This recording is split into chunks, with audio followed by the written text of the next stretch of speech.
আজকে আমাদের দুনিয়াতে শান্তি নাই, আমাদের ঘরে শান্তি নাই, ছেলে মেয়ে মা বাবার কথা শুনে না, বিবি স্বামীর কথা শুনে না, বিভিন্ন প্রকারের লেনদেনে আটকাইয়া বিভিন্ন প্রকারের অপমানিত হইতেছি, পেরেশান হইতেছি, টেনশন করতেছি, আছে না নাই? অশান্তি আর অশান্তি কারণ কি? আমি তো বলবো মুসলমান, আমাদের লেনদেনের ভিতরে হারাম ঢুকছে। হারাম, গ্রাম দেশে প্রবাদ বাক্য আছে, হারামের আরাম নাই। ও মুসলমান, যতদিন পর্যন্ত আমাদের ভিতরে এই হারাম থাকবে ততদিন পর্যন্ত আরামের আশা করা যাবে না, ঠিক কিনা? সুদের হারাম যতদিন পর্যন্ত আমাদের ঘরের ভিতরে থাকবে ততদিন পর্যন্ত আমার ছেলে মেয়ে আমার কথা শুনবে না। আমার ছেলে মেয়ে উচ্ছৃঙ্খলা হবে, বিশৃঙ্খলা করবে, ইফটিজিং করবে, দর্শন করবে, চিন্তায় রাহাজানি ঠেকবাজির সাথে জড়িত হবে। আমার ছেলে মেয়ে বিভিন্ন প্রকারের নাচ গান অপকর্মের সাথে জড়িত হবে। কারণটা কি? ওই যে হারাম খাওয়াইয়া খাওয়াইয়া তার ভিতরটাকে নষ্ট করে দিছি, ইঞ্জিন নষ্ট করে দিছি, এখন তার বডির সার্ভিস খারাপ হয়ে গেছে। মা বাবা ডাকে ডাইন ফতে, ছেলে মেয়ে চলে যায় বাম ফতে। কি বলেন, ঠিক না বেঠিক? যতদিন পর্যন্ত সুদের হারাম না ছাড়বো ততদিন পর্যন্ত শান্তির আশা করা যায় না। ও মুসলমান, এই করোনা ভাইরাসের এক ধাক্কা, এক মহামারী সারা বিশ্বকে জবুথবু করে দিয়েছে, ঠিক না বেঠিক? এই করোনা ভাইরাসের দোহাই দিয়ে আজকে আমাদের উপরে কত প্রকারের অবস্থা, চাপ সৃষ্টি হইতেছে, ঠিক না বেঠিক? ও মুসলমান, এই করোনা ভাইরাস এটা কোনো ভাইরাস নয়, এটা কোনো চীন দেশ থেকে তৈরি কোনো কিছু নয়। নিঃসন্দেহে এটা মাত্র সামান্যটুকুন আল্লাহ পাকের গজবের ধাক্কা মাত্র, এটা অন্য কিছু নয়। আল্লাহ পাকের গজবের সামান্য ধাক্কা এই করোনা ভাইরাস। কেন আসছে? আল্লাহ পাক রব্বুল আলামিনের সাথে আমরা যুদ্ধের ঘোষণা দিয়ে দিছি, এই জন্য আল্লাহ তাআলা একটু আমাদেরকে ধমক দিয়া, একটু আমাদেরকে ধাক্কা দিয়ে আমাদেরকে দেখাইতেছেন যে দেখো আমার কুদরতের সামনে তুমি দাঁড়াইয়া থাকতে পারবা কিনা। আন্তর্জাতিক মিডিয়ার হিসাব মতে 17.5 লক্ষেরও উপরে মানুষ এই করোনা ভাইরাসের আক্রমণে দুনিয়া থেকে বিদায় হয়ে গেছে। এটা তো আন্তর্জাতিক মিডিয়ার হিসাবে। মিডিয়ার কাছে তথ্য নাই, হিসাব নাই, এরকম আরো কত 17 লক্ষ দুনিয়া থেকে বিদায় হয়ে গেছে। কি বলেন, ঠিক না বেঠিক? কেন আসছে এই গজব? কেন আসছে আমাদের উপরে? আমি বলবো একমাত্র নাফরমানি আর নাফরমানির জগতে আমরা আজকে নিমজ্জিত হয়ে গেছি। এই নাফরমানির কারণে আল্লাহর বিরুদ্ধে আমরা যুদ্ধ ঘোষণা করে দিয়েছি। এই জন্য আল্লাহ পাক রব্বুল আলামিন সামান্য থেকে সামান্য একটু আমাদের মোকাবেলা করে দেখাইয়া দিয়েছেন। আল্লাহ পাক রব্বুল আলামিন কোরআনে নিষেধ করেছিলেন, ইয়া আইয়ুহাল্লাযীনা আমানুত্তাকুল্লাহ, ও ঈমানদারেরা তোমরা আল্লাহ পাক রব্বুল আলামিনকে ভয় করো। ওয়াজারু মা বাকিয়া মিনার রিবা ইন কুনতুম মুমিনিন, যদি তোমাদের লেনদেনের ভিতরে কোনো সুদের লেনদেন থাকে সুদের লেনদেন বর্জন করো, যদি তোমরা সত্যিকারে মুমিন হও। সত্যিকারে যদি তোমরা মুমিন হও, সুদের লেনদেন তোমরা বর্জন করো। যদি না করো তাহলে কি হবে? ফা ইন লাম তাফআলু। আলহামদুলিল্লাহি নাহমাদুহু ওয়া নাস্তাঈনুহু ওয়া নাস্তাগফিরুহু ওয়া নু'মিনু বিহি ওয়া নাতাওয়াক্কালু আলাইহি ওয়া নাউযু বিল্লাহি মিন শুরুরি আনফুসিনা ওয়া মিন সাইয়্যাতি আ'মালিনা। মান ইয়াহদিল্লাহু ফালা মুদিল্লা লাহু ومن يضلله فلا هادي له ونشهد أن لا إله إلا الله وحده لا شريك له ونشهد أن سيدنا ومولانا محمدا عبده ورسوله أرسله بالحق بشيرا ونذيرا وداعيا إلى الله بإذنه وسراجا منيرا. أما بعد فأعوذ بالله من الشيطان الرجيم. بسم الله الرحمن الرحيم وسارعوا إلى مغفرة من ربكم وجنة عرضها السماوات والأرض أعدت للمتقين وقال النبي صلى الله عليه وسلم إن الله تعالى يرفع بهذا الكتاب أقواما ويضع به آخرين أو كما قال عليه الصلاة والسلام اللهم صل على محمد وعلى آل محمد كما صليت على إبراهيم وعلى آل إبراهيم إنك حميد مجيد اللهم بارك على محمد وعلى آل محمد كما باركت على إبراهيم وعلى آل إبراهيم إنك حميد مجيد معزز محترم হুরুয়া ইব্রাহিমিয়া তাজবিদুল কোরআন মাদ্রাসা কর্তৃক আয়োজিত সালানা জলসার সম্মানিত সভাপতি, উপস্থিত হযরত উলামায়ে কেরাম, মুরব্বিয়ানে আযম, বেরাদরান ইসলাম, ফরদার আড়ালের ফরদানিশিন মা ও বোনেরা, আল্লাহ পাক রব্বুল আলামিনের দরবারে লাখো কোটি শুকর, যিনি মেহেরবানি করে দয়া করে আমাদেরকে আজকের এই মুবারক মাহফিলে আসার বসার, আল্লাহ তাআলার দ্বীনের নিসবতে কিছু কথা বলার শোনার তৌফিক দান করেছেন। শুকরিয়া আদায় করি আলহামদুলিল্লাহ। মাসনুন খুতবা তেলাওয়াতের মাঝে কোরআনে কারীমের একখানা আয়াতে কারিমা তেলাওয়াত করেছি। আল্লাহ পাক রব্বুল আলামিন এই আয়াতের মাঝে আমাদের মুমিন মুসলমানদেরকে দ্বীনের প্রতি, আখিরাতের প্রতি, কোরআনের প্রতি, ইলমের প্রতি প্রতিযোগিতামূলকভাবে আগায় আসার জন্য, অগ্রসর হওয়ার জন্য তাকিদ দিয়েছেন, গুরুত্ব আরোপ করেছেন। আমরা তো মানুষ, দুনিয়ার স্বভাবে স্বভাবিত, সাধারণত আমরা দুনিয়ার কাজে প্রতিযোগিতা লাগাই। কার কয়টা বাড়ি হবে, কার কতটুকু জমি হবে, কে কত টাকার মালিক হবে, কিভাবে হবে, এটার প্রতিযোগিতা আমরা সবাই লাগাই।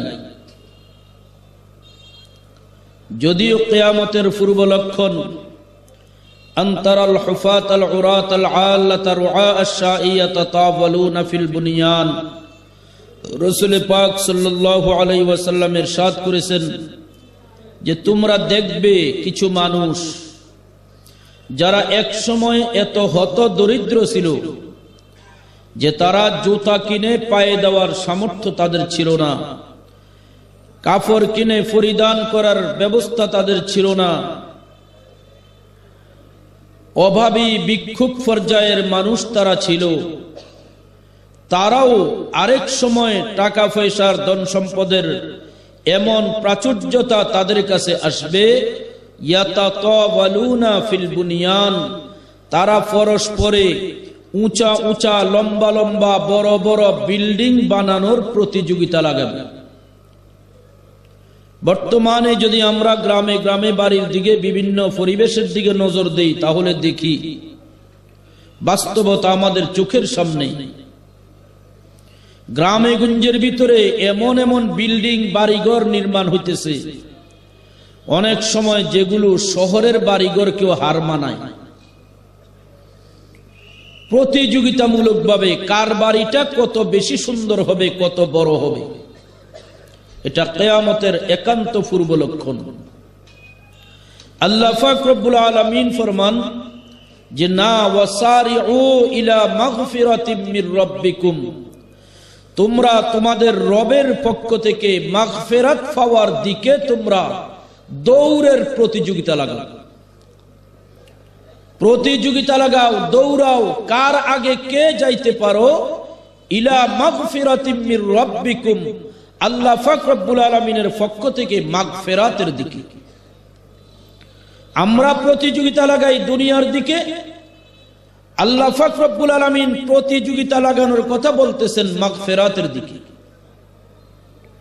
ইমানদারের জন্য, মুমিনের জন্য মাগফিরাত হলো সবচেয়ে বড় সম্পদ।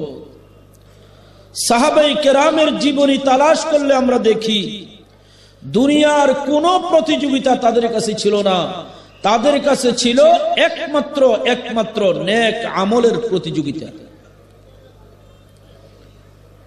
রাসূল আকরাম সাল্লাল্লাহু আলাইহি ওয়াসাল্লাম সাহাবায়ে কেরামকে নিয়ে যখন হিজরত করে মদিনাতে গেলেন, তখন মদিনার স্থায়ী বসবাসকারী সাহাবায়ে কেরাম যারা আনসার সাহাবায়ে কেরামের টাকা পয়সা আছে, বাড়ি গাড়ি আছে, জায়গা জমি আছে, সবকিছু আছে।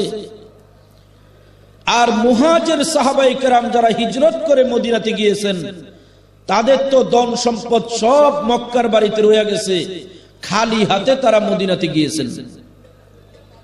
তখন বিভিন্ন প্রকারের সাহায্য সহযোগিতার প্রয়োজন হলে, দান সদাকার প্রয়োজন হলে আনসারী সাহাবীরা দৌড়ে আসেন, আগায় আসেন, আইসা টাকা পয়সা অর্থ সম্পদ দিয়ে বিভিন্ন প্রকারে বিভিন্ন জিহাদের ময়দানে তারা সাহায্য সহযোগিতা করেন।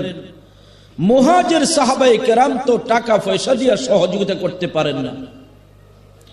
মুহাজির সাহাবায়ে কেরাম আল্লাহর হাবিবের দরবারে গেলেন, ইয়া রাসূলুল্লাহ, আনসারী সাহাবীরা তো এমন দান সদকা করে তারা অনেক নেকি অগ্রসর হয়ে যাইতেছে, নেকি লাভ করতেছে, আমরা তো এগুলো পারতেছি না, আমরা তো তাদের থেকে পিছিয়ে রয়েছি, আমাদের কি হবে, আমরা তো পিছিয়ে পড়তেছি। আল্লাহর হাবিব সাহাবায়ে কেরাম, মুহাজির সাহাবায়ে কেরামকে ডাক দিয়ে বলতেছেন, সাহাবীরা শোনো, আনসারী সাহাবীদেরকে বাদ দিয়া মুহাজির সাহাবীদেরকে বললেন, তোমাদেরকে আমি নবী নীরবে নির্জনে এমন কিছু আমলের কথা শিখিয়ে দিব, আমলের কথা বলে দিব, যেই আমলগুলি করলে তোমরা ওই আনসারী সাহাবীদের দান সদকা করে যতটুকু তারা অগ্রগামী হন, তোমরা এই আমলগুলি করলে তাদের থেকেও অগ্রগামী হয়ে যাবে। এমন কিছু আমলের কথা আমি তোমাদেরকে বলে দিব। মুহাজির সাহাবায়ে কেরাম খুশি, জি ইয়া রাসূলুল্লাহ, অবশ্যই আমাদেরকে বলে দিন, আমরা যেন আমলগুলি করে আনসারী সাহাবীদেরকে ফিচে ফেলে আমরা নেক আমলের ক্ষেত্রে আগায় যেতে পারি।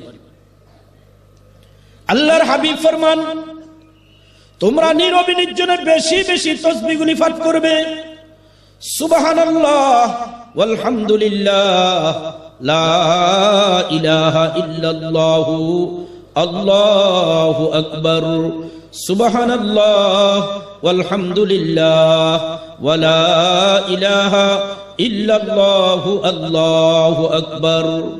এই তাসবিহগুলি তোমরা বেশি পাঠ করো। কত বড় লাভ হবে, কত বড় লাভ হবে। একবার যেই ব্যক্তি, যেই উম্মত বলবে সুবহানাল্লাহ, তামলাউ নিসফুল মিজান, আল্লাহর হাবিব ফরমান, একবার সুবহানাল্লাহ বলবে, একবার সুবহানাল্লাহ বলার নেকি দিয়া কিয়ামতের মাঠে মিজানের পাল্লার অর্ধেক ভর্তি হইয়া যাবে। একবার সুবহানাল্লাহর নেকি। আলহামদুলিল্লাহি তামলাউহু, আর একবার যদি তুমি বলো আলহামদুলিল্লাহ, এই একবার আলহামদুলিল্লাহ বলার নেকি দ্বারা তোমার মিজানের পাল্লার বাকি অর্ধেক ভর্তি হইয়া যাবে। আল্লাহু আকবার তামলাউ মা বাইনাস সামাই ওয়াল আরদি, সাহাবীরে শোনো, একবার যদি বলো আল্লাহু আকবার, একবারের আল্লাহু আকবার বলার নেকি দ্বারা আসমান জমিনের মধ্যবর্তী তামাম দুনিয়ার খালি জায়গাটা ভর্তি হয়ে যাবে। মান ক্বালা লা ইলাহা ইল্লাল্লাহ মুস্তাইকিনান বিহা দাখালাল জান্নাহ, যেই উম্মত ইয়াকিন ও বিশ্বাসের সাথে একবার বলবে লা ইলাহা ইল্লাল্লাহ, একবার এই কালিমা তৈয়্যিবা পাঠ করবে, ইয়াকিন ও বিশ্বাসের সাথে এই কালিমা পাঠ করে যদি তার মরণ হইয়া যায়, সরাসরি আল্লাহর বান্দা জান্নাতে প্রবেশ করে যাবে। এত দামি, এত দামি আল্লাহর হাবিব এই তসবিহগুলি সাহাবীদেরকে দিলেন, মুহাজির সাহাবীদেরকে। তোমরা এই তসবিহগুলি বেশি বেশি আমল করো, তাহলে আনসারী সাহাবীদের দান সদকা করে যেই নেকি পাইতেছে তার থেকেও তোমরা আরো অগ্রগামী হয়ে যাবে। মুহাজির সাহাবীরা দেরি করেন নাই, মসজিদে নববীতে চলে গেছেন, যাইয়া নীরবে নির্জনে আওয়াজ দিয়ে পড়ে না। যদি আনসারী সাহাবীরা শুনে ফেলে তারাও তো আমল শুরু করে দিবে, তখন আমরা আবার পিছে পড়ে যাব, তাদেরকে শোনানো যাবে না। নীরবে নির্জনে মুহাজির সাহাবীরা মসজিদ নববীর কোনায় বসে বসে এই তসবিহ আর তসবিহ, তসবিহ আর তসবিহ আমল করতেছে। এদিকে আনসারী সাহাবীরা ডাইনে ভাবে তাকায় দেখে, কিরে মুহাজির সাহাবীরা আজকাল দেখা যায় আমাদের থেকে একটু আলগা আলগা, পৃথক পৃথক চলে, ব্যাপারটা কি? তারা কোথায় তাদেরকে দেখা যায় না। অবশেষে আনসারী সাহাবীরা খুঁজে বের করলেন, হ্যাঁ হ্যাঁ হ্যাঁ, গোপন তথ্য প্রকাশ হয়ে গেছে। মুহাজির সাহাবীরা আল্লাহর নবীর থেকে তসবির আমল নিয়েছেন, মসজিদ নববীর কোনায় বসে বসে নীরবে নির্জনে এই তসবিহগুলি পাঠ করতেছেন।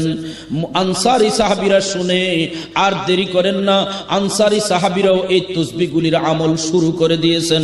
সুবহানাল্লাহ। আনসারীরাও তসবিহগুলির আমল শুরু করে দিয়েছেন। এখন মুহাজির সাহাবী, আনসার সাহাবী আবার শারীরিক আমল, নামাজ, রোজা, জিকির, তেলাওয়াত, তসবিহ, তাহলিলের ক্ষেত্রে আবার সমান হয়ে গেছে।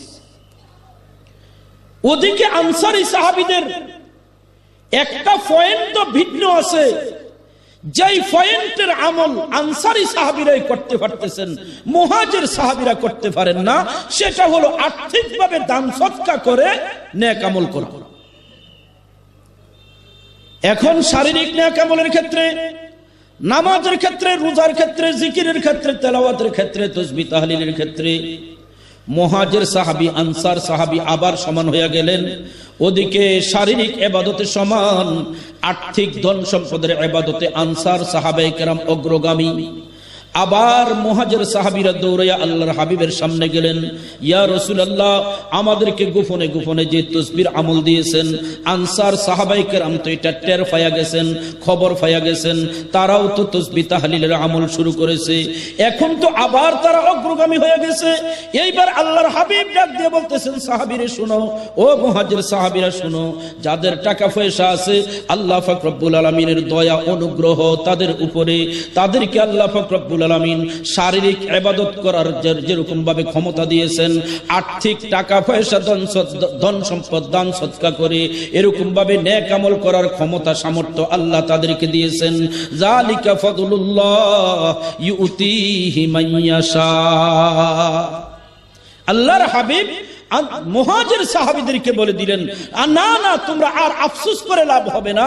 এই যে তাদের ধন সম্পদের দান সৎকার আমল বেশি, এই আমলটা করার তৌফিক আল্লাহ তাআলা তাদেরকে ধন সম্পদ দিয়ে তাদেরকে আমলটা করার তৌফিক দিয়েছেন। এটা আল্লাহ পাকের বিশেষ মেহেরবানি।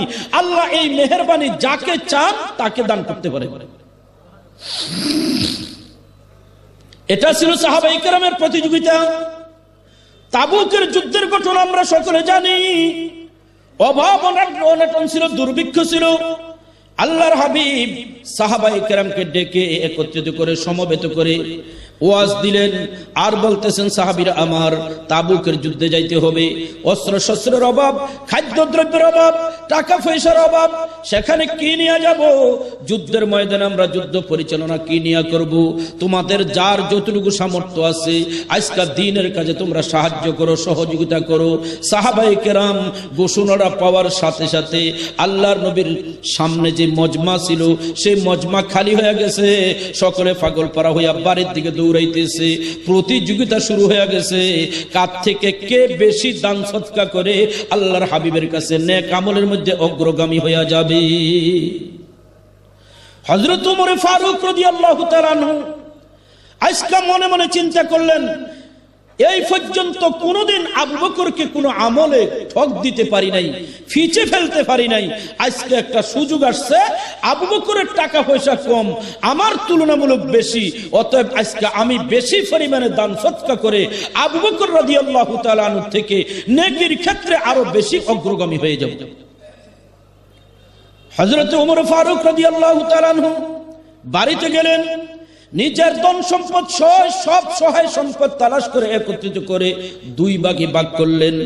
অর্ধেক বিবি বাচ্চার জন্য বাড়িতে রাখলেন, আর অর্ধেক বিশাল বড় বোঝাই করে আল্লাহ নবীর সামনে এনে হাজির করে দিলেন। হযরত আবু বকর সিদ্দিক রাদিয়াল্লাহু তাআলা আনহু তিনিও বাড়িতে গেলেন, যায়া ঘরের মধ্যে টুকটাক যা সহায় সম্পদ ছিল সবগুলি গোলায়া একত্রিত করে ছোট্ট একটা গাঠুরি বানাইয়া আল্লাহর নবীর সামনে এনে হাজির করে দিলেন। আবু বকরের ছোট্ট একটা গাঠুরি আর হযরত ওমরের বিশাল বড় স্তূপ। ওমর মনে মনে খুশি, আজকে তো আবু বকরকে ফিসে ফেলানোর একটা সুযোগ পেয়েছি। আল্লাহর হাবিব পরীক্ষা নিতে শুরু করলেন, ওমর কি নিয়ে আসছো, কি রাইখা আসছো? হযরত ওমর বলতেছেন, ইয়া রাসূলুল্লাহ, এই যে দেখেন এই বিশাল সহায় সম্পদের স্তূপ হলো আমার। আমি বাড়িতে যাইয়া সব টাকা পয়সা সহায় সম্পদ একত্রিত করেছি, দুই ভাগে ভাগ করে এক ভাগ বিবি বাচ্চার জন্য রাখছি, আর এক ভাগ আপনার দরবারে হাজির করেছি, দ্বীনের জন্য আজকে সাহায্য করার জন্য হাজির করেছি। এই বিশাল সম্পদ আজকে এগুলো আমার। আবু বকর জিজ্ঞাসা করলেন, আবু বকর তুমি কি নিয়ে আসছো, কি রাইখা আসছো? আবু বকর বলতেছেন, ইয়া রাসূলুল্লাহ, আমি কি নিয়ে আসবো, কি রাইখা আসবো, ভাগ করব আমি কোনখান থেকে? আমি তো হত দরিদ্র মানুষ, আমার ঘরে তো সহায় সম্পদ তেমন কিছু নাই, যা কিছু ছিল টুকটাক এগুলো একত্রিত করে জমা করে আজকাল সবগুলি, যদিও অল্প সামান্য, বাকি আমি সবগুলি নিয়ে আসছি, এই সবগুলি আপনার দরবারে হাজির করেছি। হযরত ওমর রাদিয়াল্লাহু তাআলা আনহু আস্তে করে চেহারা মলিন হয়ে যাইতেছে, বুঝে ফেলেছেন যারে আমি তো টাকা সহায় সম্পদ যা ছিল দুই ভাগে ভাগ করছি, আর হযরত আবু বকর তো যা ছিল ভাগ করেন নাই, পুরাটার নবীর দরবারে হাজির করে দিয়েছি। আল্লাহর হাবিব আবু বকরকে জিজ্ঞাসা করলেন, আবু বকর বিবি বাচ্চার জন্য কি রাইখা আসছো? আবু বকর বলতেছেন, ইয়া রাসূলুল্লাহ, কি রাইখা আসবো? টাকা পয়সা সহায় সম্পদ টুকটাক যা ছিল সবকিছু আপনার দরবারে হাজির করেছি। ঘরে বিবি বাচ্চাদের জন্য একমাত্র আল্লাহর রসুলকে রেখে আসছি। আল্লাহর রসুলকে ঘরে রেখে আসছেন। আবু বকর সিদ্দিক রাদিয়াল্লাহু তাআলা আনহুর বুঝ কোথায়? আবু বকর রাদিয়াল্লাহু তাআলা আনহু এই কথাটাই বুঝাইতে চাইছেন, ইয়া রাসূলুল্লাহ, আমি ঘরের ভিতরে দুনিয়ার সহায় সম্পদ রেখে কি করব? এগুলো দিয়ে তো কোনো লাভ হবে না, কাজে আসবে না। আমি ঘরের ভিতরে আল্লাহর রাসূলকে রেখে আসছি, তার অর্থ সরাসরি আল্লাহর রাসূল তো তার ঘরের ভিতরে অবস্থান করবেন না। এটার অর্থ হলো আল্লাহ পাকের হুকুম, আর আপনি নবীজির তরিকাকে আমার বিবি বাচ্চাকে হাদিয়া দিয়ে আসছেন। আমার বিবি বাচ্চা আল্লাহ পাকের হুকুম মতো চলবে, আমার বিবি বাচ্চা আপনার তরিকা মতো চলবে। যতদিন পর্যন্ত আল্লাহ পাকের হুকুমের উপরে অটল থাকবে, যতদিন পর্যন্ত আপনার তরিকার উপরে অটল থাকবে, ততদিন পর্যন্ত আমার ঘরে অভাব অনটন আসবে না। ওয়া মান ইয়াত্তাকিল্লাহা ইয়াজআল লাহু মাখরাজা ওয়া ইয়ারযুকুহু মিন হাইসু লা ইয়াহতাসিব। আল্লাহ পাক রব্বুল আলামিন ফরমান, যে ব্যক্তি তাকওয়াওয়ালা জিন্দেগি বানায় নিয়েছে, আল্লাহর হুকুম নবীর তরিকাওয়ালা জিন্দেগি বানিয়ে নিয়েছে, ইয়াজআল লাহু মাখরাজা, আল্লাহ পাক রব্বুল আলামিন তার জন্য রাস্তা খুলে দিবেন, রাস্তা খুলে দিবেন। ওয়ায়ারযুকুহু মিন হাইসু লা ইয়াহতাসিব, এমন জায়গা থেকে আল্লাহ তার জন্য রিজিকের ব্যবস্থা করবেন যেখান থেকে রিজিক আসার ব্যাপারে তার কোনোদিন কল্পনাও ছিল না। এমন জায়গা থেকে আল্লাহ পাক রিজিকের ব্যবস্থা করে দিবেন, অর্থাৎ যার ভিতরে আল্লাহ পাকের হুকুম আছে, আল্লাহর হাবিবের তরিকা আছে, তাকওয়াওয়ালা জিন্দেগি আছে, কসম করে বলতে পারবো তার জীবনে সুদ খাওয়া লাগবে না, তার জীবনে ঘুষ খাওয়া লাগবে না, তার জীবনে পরের হক নষ্ট করতে হবে না, চুরি ডাকাতি চিন্তা রাহাজানি ঠেকবাজি করতে হবে না। তার রিজিকের ব্যবস্থা আল্লাহ পাক রব্বুল আলামিন আসমান থেকে ব্যবস্থা করে দিবেন। তাকওয়াওয়ালা জিন্দেগি যদি বানাই নিতে পারি, আল্লাহর হুকুমওয়ালা জিন্দেগি যদি বানাইতে পারি, আল্লাহর হাবিবের তরিকাওয়ালা জিন্দেগি যদি বানাইতে পারি, আল্লাহ পাক রব্বুল আলামিন গায়বী ভাবে রিজিকের ব্যবস্থা করে দিবেন। হযরত আবু বকর, হযরত ওমর রাদিয়াল্লাহু তাআলা আনহু দুইজনের মাঝে প্রতিযোগিতা চলল। হযরত ওমর অর্ধেক সম্পদ দান করেছেন, হযরত আবু বকর সিদ্দিক রাদিয়াল্লাহু তাআলা আনহু পূর্ণ সম্পদ দান করে হযরত ওমর থেকে আরো অগ্রগামী হয়ে গেছেন। এক মহিলা তার দুধের শিশুটা কোলে নিয়ে আল্লাহর নবীর দরবারে এসে হাজির। আল্লাহর হাবিব মহিলাকে জিজ্ঞাসা করলেন, ও মা, তুমি এই ছোট্ট শিশুটাকে কোলে নিয়ে কেন আমার দরবারে আসছো? এই মুহূর্তে তুমি কি চাও, কি প্রয়োজনে আসছো? তোমাকে কি দিব? এই মুহূর্তে তো দেওয়ার মতো কোনো কিছু নাই। মহিলা বলতেছেন, নবী গো, আমি দিতে আসি নাই, আমিও জানি আমি নিতে আসি নাই, আমিও জানি এই মুহূর্তে আপনার দরবার থেকে পাওয়ার কোনো কিছু নাই, আপনি কিছু দিতে পারবেন না, জিহাদের ময়দানে চলছেন, তবে আমি মহিলা আপনার দরবারে দিতে আসছি। কি দিতে আসছো? বলে, ইয়া রাসূলুল্লাহ, আজকে আপনি তবুকের যুদ্ধের জন্য, দ্বীনের জন্য সাহায্য চেয়েছেন, আমি আমার ঘরে দৌড়ে গেলাম, ঘরের ভিতরে তালাশ করে দেখি এক বেলার কোনো খাবারের ব্যবস্থা নাই, এক লোকমা খাদ্যের ব্যবস্থা নাই, অস্ত্র শস্ত্রের ব্যবস্থা নাই, লেবাস পোশাকের ব্যবস্থা নাই। আমি আপনার দরবারে কি দিয়ে দ্বীনের সাহায্য করব, কি দিয়ে আপনি আমি সহযোগিতা করব? আমি তালাশ করে দেখলাম আমার এই দুধের শিশুটা ছাড়া আমার ঘরে আর কিছু নাই। এই দুধের শিশুটা আমার কোলে, এই শিশুটাকে আমি কোলে নিয়ে হাজির হয়েছি। তার বাবা পূর্বের এক যুদ্ধে শাহাদাত বরণ করেছে, সেই শহীদ বাবার এতিম ছেলেটা আমার কোলে। ইয়া রাসূলুল্লাহ, ইয়া হাবিবাল্লাহ, আমি এই ছেলেটাকে আপনার কাছে দিতে আসছি, মেহেরবানি করে আমার ছেলেটাকে কবুল করেন, জিহাদের ময়দানে নিয়ে যান। আর কি সহযোগিতা করব, এইটাই ছিল, এইটাই আমি দান করলাম। আল্লাহর হাবিব বলতেছেন, মা, তোমার এই ছোট্ট কোলের শিশুটাকে আমি জিহাদের ময়দানে নিয়ে কি করব? তাকে কোলে নিয়ে বহন করতে তো একজনের প্রয়োজন হবে, তাকে নিয়ে আমার কোন কাজে আসবে, কোন সহযোগিতা হবে?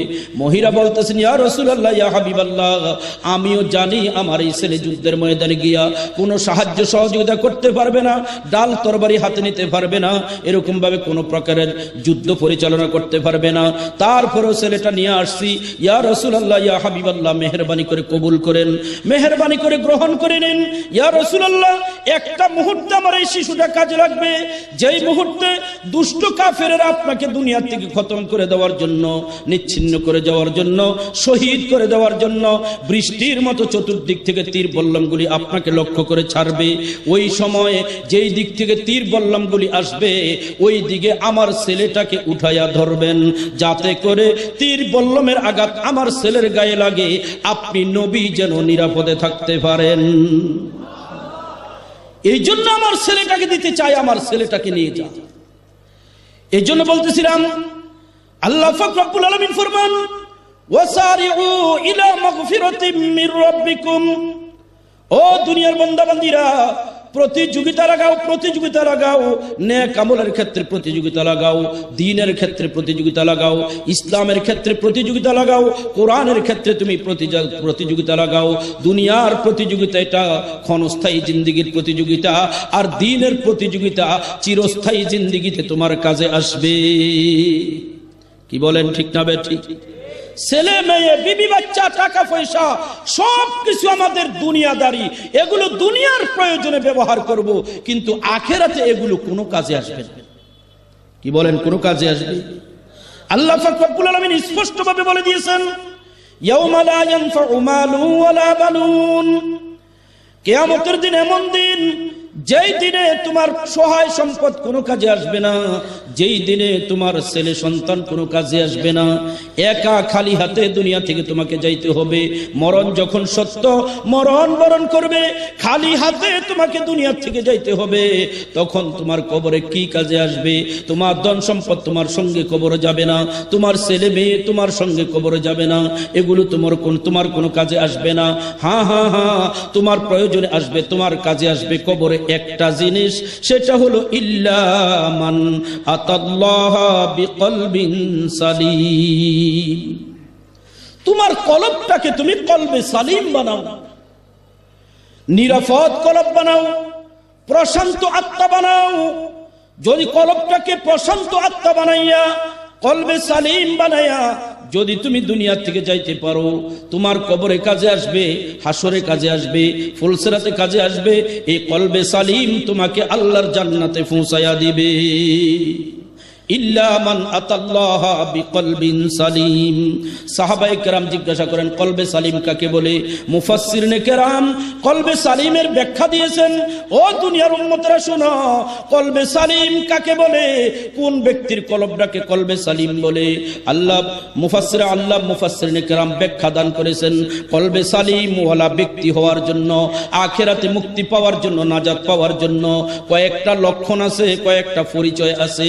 এক নম্বরে পরিচয় হলো আল্লাযী ইউনফিকু মালাহু ফি সাবিলিল বিররি, যেই ব্যক্তি নিজের টাকা পয়সা অর্থ সম্পদকে নেক কাজে সৎ পথে খরচ করে। টাকা পয়সা খরচ করব, আমরা তো মনে করি আমাদের কামাই রোজগারের টাকা পয়সা যেখানে মনে চায় সেখানে খরচ করব। আমাকে আবার ডাক দেওয়ার কি আছে? আমাকে ডাক দিবে কে? যার কারণে আমাদের ছেলেমেয়ের বিবাহ লাগছে, গায়ে হলুদের অনুষ্ঠান, রাস্তা থেকে বাড়ি পর্যন্ত গেট লাগাইয়া, মরিচ বাতি লাগাইয়া কত লক্ষ লক্ষ টাকা ব্যয় হইতেছে, অপচয় হইতেছে, ঠিক না বে ঠিক? কত প্রকারের নাচ গান হইতেছে, কত প্রকারের আনন্দ উল্লাস হইতেছে।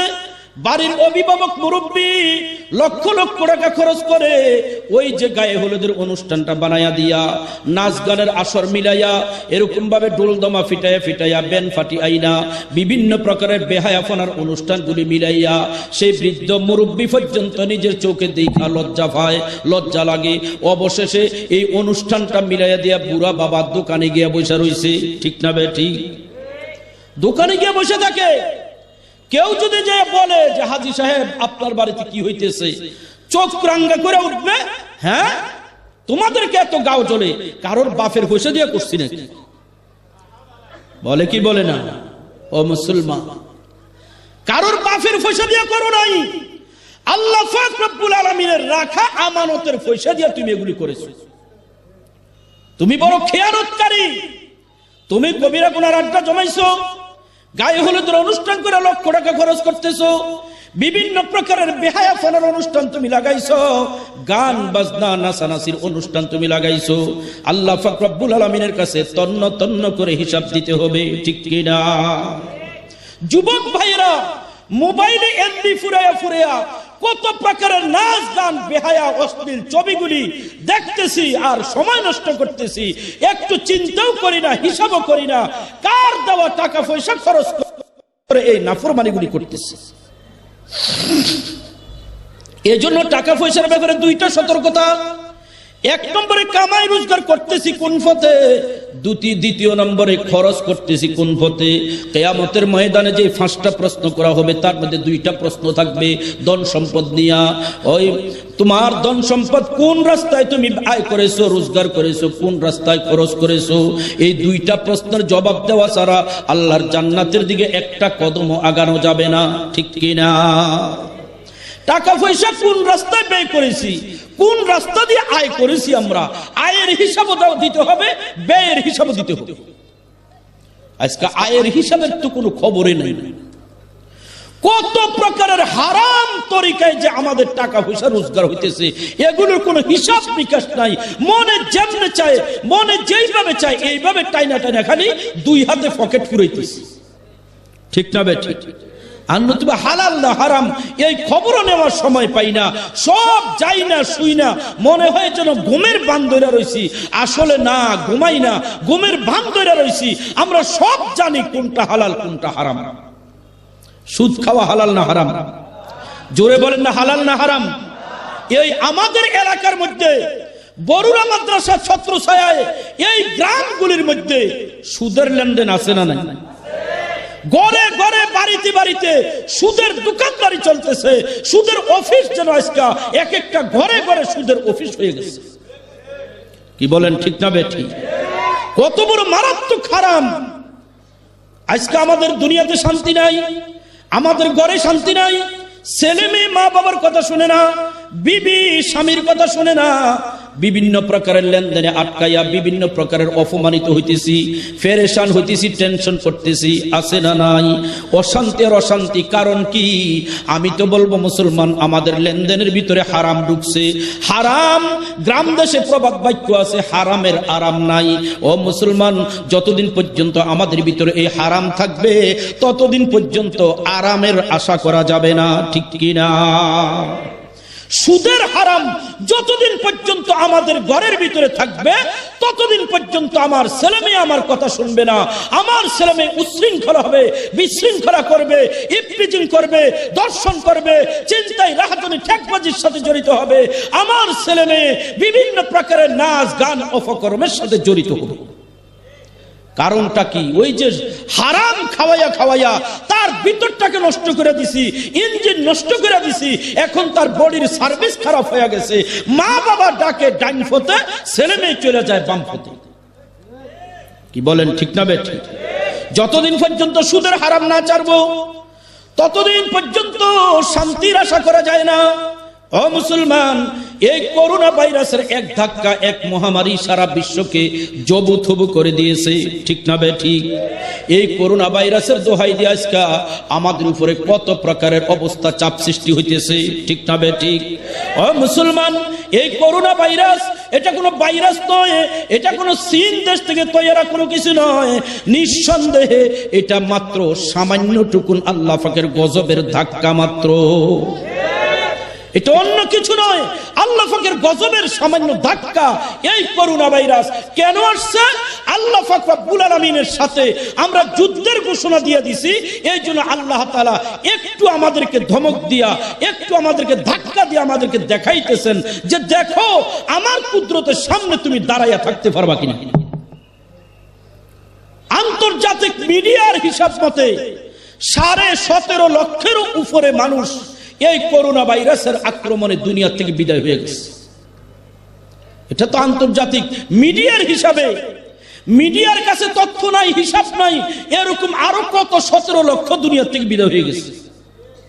কি বলেন ঠিক না বেঠিক? কেন আসছে এই গজব? কেন আসছে আমাদের উপরে?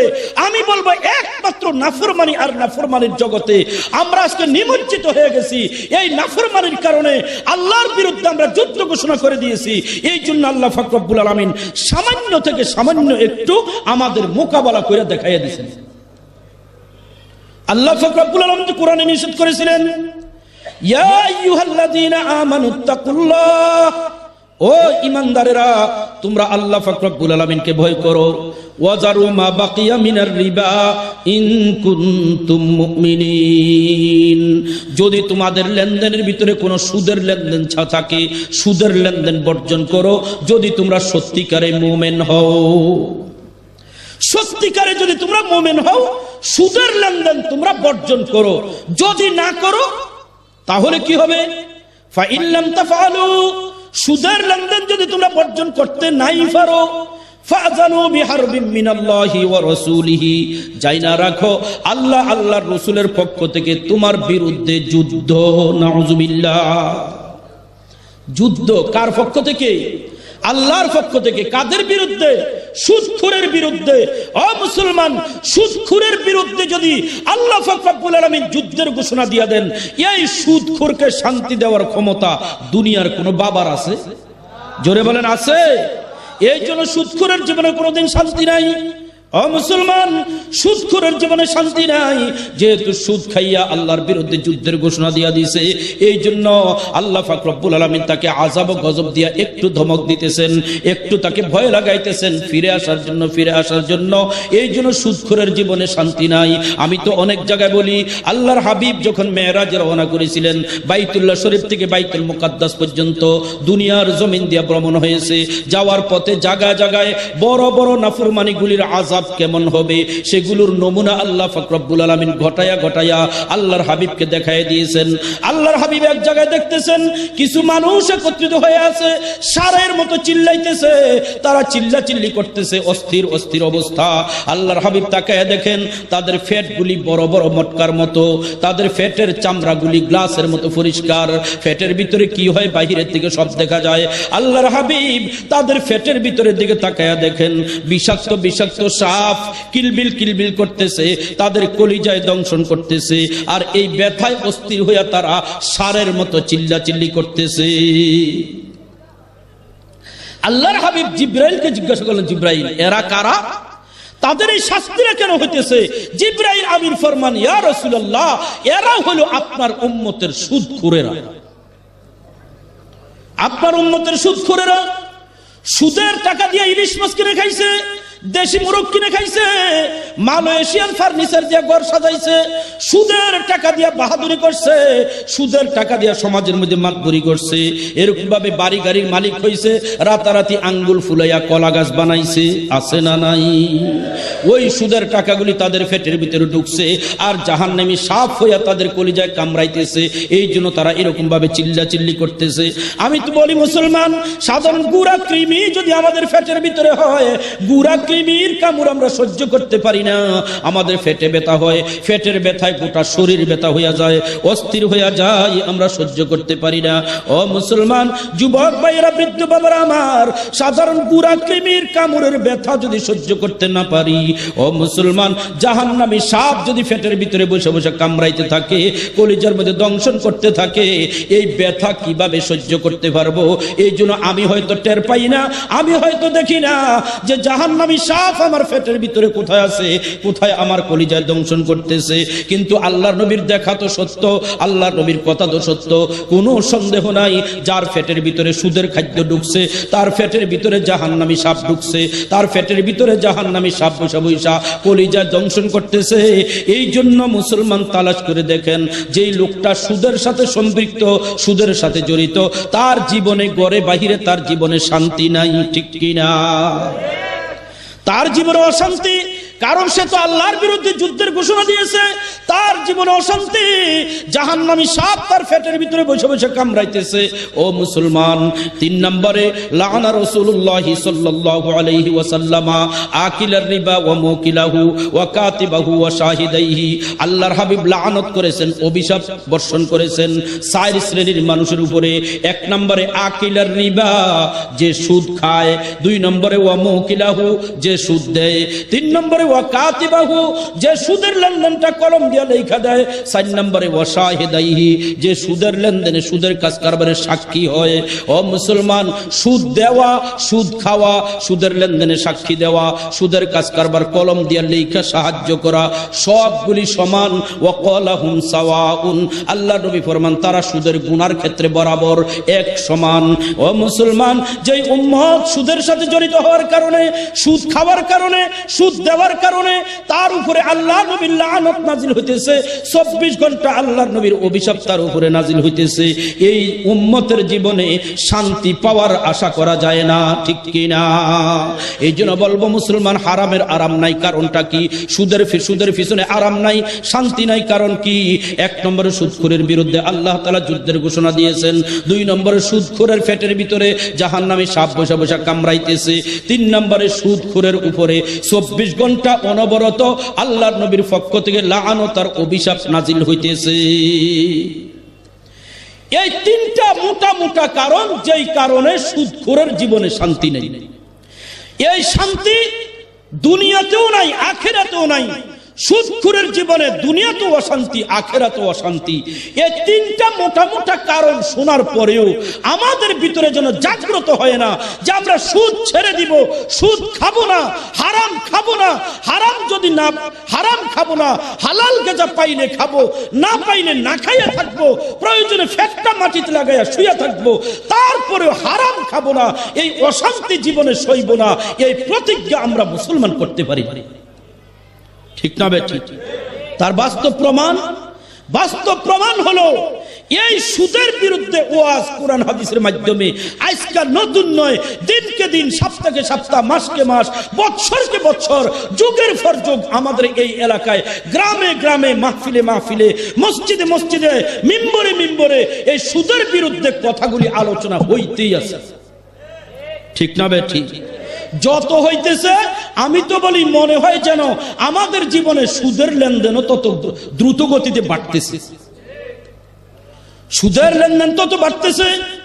এর জন্য বলি মুসলমান, এত বিশাল বড় বড় সুদের জীবনে, সুদখোরের জীবনে অশান্তির তিনটা কারণ শোনার পরেও যদি সুদ ছাড়তে মনে না চায়, সিদ্ধান্ত নিতে না পারি, অবশেষে ছোট্ট ছোট্ট দুইখানা হাদিস। এক নম্বরে ক্বালা রাসূলুল্লাহি সাল্লাল্লাহু আলাইহি ওয়াসাল্লাম দিরহামু রিবা ইয়াকুলুহুর রাজুলু ওয়া হুয়া ইয়ালাম আসাদ্দু মিন সিত্তাতিন ওয়া সালাসিনা জিনিয়া। আল্লাহ নবী ফরমান, উম্মতরে শোনো, জেনে শুনে এক দিরহাম পরিমাণ যদি সুদ খাও, এক দিরহাম পরিমাণ সুদ খাও, এক দিরহাম আরবি মুদ্রা বাংলাদেশের হিসাবে ৬০-৭০ টাকা হবে, এর বেশি হবে না। ও মুসলমান, আমাদের দেশে যারা সুদ খায় ৬০-৭০ টাকার সুদ খায় না, আরো বেশি খায়। হায় হায়, হুজুর সুদের সুদ তো সুদ খায়, সুদের সুদ তো সুদ আবার খায় কেমনে? হুজুর ১ লক্ষ টাকা তো লাভের উপরে বিনিয়োগে লাগাইছে, ৪০,০০০ ৩০,০০০ টাকা হাতে কাইটা রাখা দিছে, এই ৩০,০০০ টাকা আবার সুদের উপরে ৫,০০০ ১০,০০০ টাকার বিনিময়ে আরেকজনের কাছে লাগাইছে। তো সুদের টাকা আবার সুদের উপরে লাগাইছে, সুদের সুদ তো সুদ আদায় করতেছে।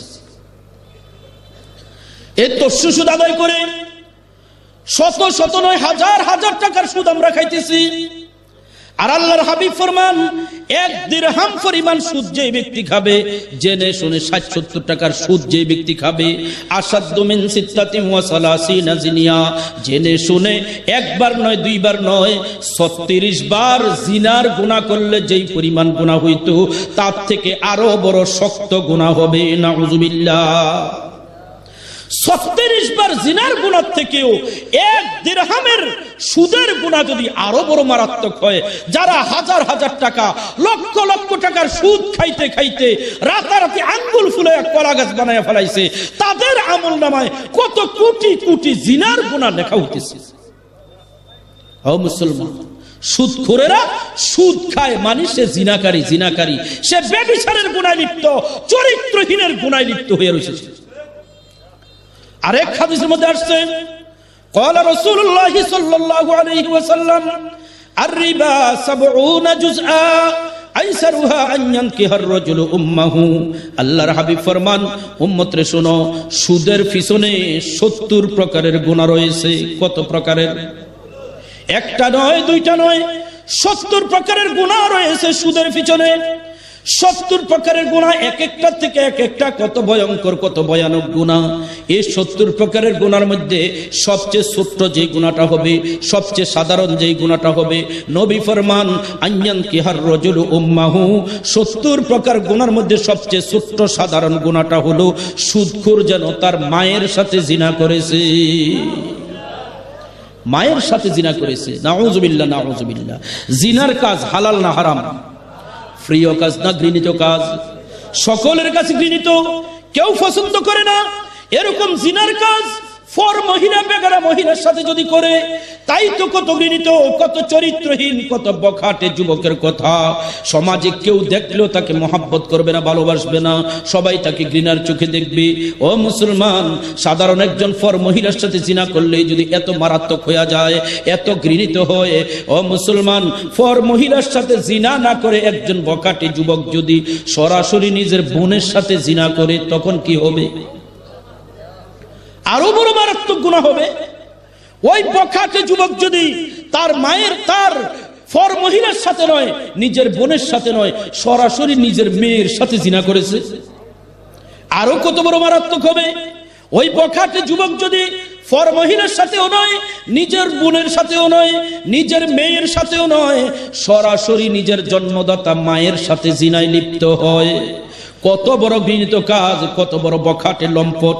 যদি সমাজ জানতে পারে যে আমাদের সমাজে একটা বখাটে যুবক ছেলে তার মায়ের শরীরে হাত দিয়েছে, মায়ের সাথে খারাপ কাজ করেছে, সমাজের যদি আত্মমর্যাদা থাকে, ঘৃণা থাকে, এই সমাজ এই বখাটে যুবকটাকে এই সমাজে জায়গা দেওয়া তো দূরের কথা, দুনিয়ার জমিনেই তো তাকে রাখবে না, আগুনের কুণ্ডলি বানাইয়া জনগণের সামনে তাকে আগুনে ফুরাইয়া শেষ করে ফেলবে। ঠিক কিনা? তার মতো এই বখাটে কুফাল ফোরাকে দুনিয়ার জমিনে রাইখা আমাদের সমাজের কুফালে চুনকালি লাগানোর কোনো সুযোগ নাই। কি বলেন, ঠিক না বেঠিক? ও মুসলমান, আল্লাহর হাবিবের কথা তো সত্য, আল্লাহর হাবিবের কথার মধ্যে তো বিন্দু মাত্র কোনো সন্দেহ নাই। 70 প্রকারের গুনাহ, সুদখোরের সুদের পিছনে 70 প্রকারের গুনাহ, তার মধ্যে সর্বনিম্ন মানের সবচেয়ে সাধারণ গুনাহটা হলো সে যেন তার মায়ের সাথে জিনা করছে। ও মুসলমান, জিনার জগতে মায়ের সাথে জিনা করা কত বড় মারাত্মক, ভয়ঙ্কর, ঘৃণিত গুনাহ। আর আল্লাহ নবী বলেন সুদের 70 প্রকারের গুনার মধ্যে সবচেয়ে সস্তা গুনাহটা হলো মায়ের সাথে জিনা করার সমতুল্য। এরকম সুদ খাইয়া খাইয়া, হাজার হাজার টাকার সুদ খাইয়া অনবরত মায়ের সাথে অপকর্ম করতেছে, জিনা করতেছে, এরকম সুদখোর সমাজে আছে না নাই? জোরে বলেন, আছে না নাই? ও মুসলমান, এত বড় মারাত্মক হারামের সাথে মুসলমান জড়িত হইয়া নিজকে যে মুমিন বলে দাবি করতেছি, আমার মতো বড় মুমিন এই সমাজে আর কেউ নাই, আমার মতো বড় ইমানদার এই সমাজ, এই জগতে আর কেউ নাই। এরকম সুদ খাইয়া খাইয়া টাকা পয়সা কামাই রোজগার করতেছি, হারাম তরিকায় টাকা পয়সা রোজগার করতেছি, আছে না নাই? সুদের পরে ঘুষের খানা। ঘুষ খাওয়া এক সময় গ্রাম দেশে ছিল না, মহল্লাতে ছিল না, গ্রামে গ্রামে ফারায় ফারায় ছিল না, এগুলো অফিস আদালতের কারবার ছিল। ঠিক না বে ঠিক? প্যাকেটটা না দিলে ফাইলটা যেন টেবিলের থেকে লড়েই না, মনে হয় যেন এটা চুম্বকে ধরে রাখছে। ঠিক না বে ঠিক? যখন প্যাকেটটা হাতে ধরাই দেওয়া হয়, ফাইল দৌড়াইতে শুরু করছে, দ্রুত কাজ হতে শুরু করছে। এই ঘুষের লেনদেন শহরে বন্দরে, অফিসে আদালতে ছিল, এখন তলে তলে খোঁজ খবর নিলে দেখা যায় এই সুদের লেনদেন গ্রামে গ্রামে ফারায় ফারায় চলছে। ঠিক কি না? এই ঘুষের লেনদেন গ্রামে গ্রামে ফারায় ফারায় চলছে।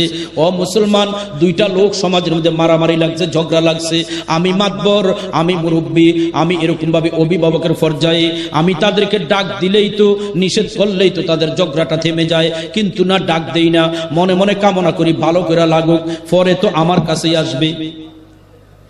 আছে না নাই? সমাধানের জন্য তো আমার কাছে আসবে। ভালো করে যখন লাগছে, লাগার পরে এইবার কোন ফাটি আগে আইসা যোগাযোগ করে, ওই ফাটিটা আইসা কি দেয় এইটা আগে দেখতে হবে। সিগারেটের প্যাকেট, টাকার প্যাকেট, কিছু বালিশের নিচে, কিছু চুপে পকেটের ভিতরে, এরকম ভাবে দিয়া দিয়া যে আগে মাতবর সাহেবকে, অভিভাবককে পক্ষে নিতে পারছে, এবার হক না হক যেদিকে থাকুক না থাকুক, দরবার কিন্তু তার দিকে কাইতে হয়ে গেছে। আছে না নাই? قال رسول الله صلى الله عليه وسلم الراشي والمرتشي কিলাহুমা ফিন্নার। আল্লাহর হাবিব ফরমান, শোনের উম্মত, গোশ যে দেয়, গোশ যে খায়, দুজনের বাড়ি এক গ্রামে, দুজনের বাড়ি এক জায়গায়, দুজনের বাড়ি, গোশ দাতা গোশ গ্রহীতা দুজনের বাড়ি এক জায়গায়, কিলাহুমা ফিন্নার, দুজন জাহান্নামী। নাউযুবিল্লাহ।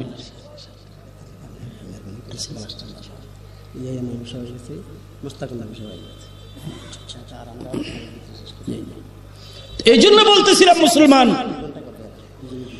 এই ঘুষ খাওয়া সমাজের ভিতরে আজকে চালু হয়ে গেছে। হারামের মাধ্যমে, হারাম তরিকায়, ঘুষের মাধ্যমে হারাম খাদ্য, সুদের মাধ্যমে হারাম খাদ্য আজকে আমাদের ঘরে ঘরে ঢুকে পড়ছে। কি বলেন, ঠিক না বে ঠিক? কলবে সালিম নিজের কলবকে বানাইতে হলে এক নম্বরে আমার কামাই রোজগার হালাল তরিকায় হইতে হবে, এবং এই টাকা পয়সা সৎ পথে ব্যয় হইতে হবে। অন্যায়ের কাজে খরচ করব, গুনার কাজে খরচ করব না, এগুলো আমার বাপের টাকা নয়, আল্লাহর দেওয়া টাকা।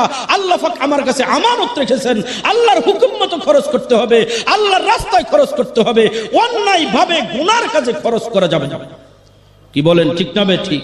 এই জন্য আমি কোরআনের যে আয়াতটুকুন তেলাওয়াত করেছিলাম, আল্লাহ পাক রব্বুল আলামিন বলেন, বান্দা তোমরা প্রতিযোগিতা লাগাও নেক কাজের মধ্যে, প্রতিযোগিতা লাগাও মাগফিরাতের কাজের মধ্যে, প্রতিযোগিতা লাগাও জান্নাতে যাওয়ার মধ্যে। আমরা এই আখিরাতের কাজে, নেক কাজে প্রতিযোগিতা লাগাইতে রাজি আছি না নাই? জোরে বল, রাজি আছি না নাই? কারা কারা রাজি আছি হাত উঠাইয়া দেখাই। আল্লাহ আমাদেরকে কবুল করেন, সকলে বলি আমিন।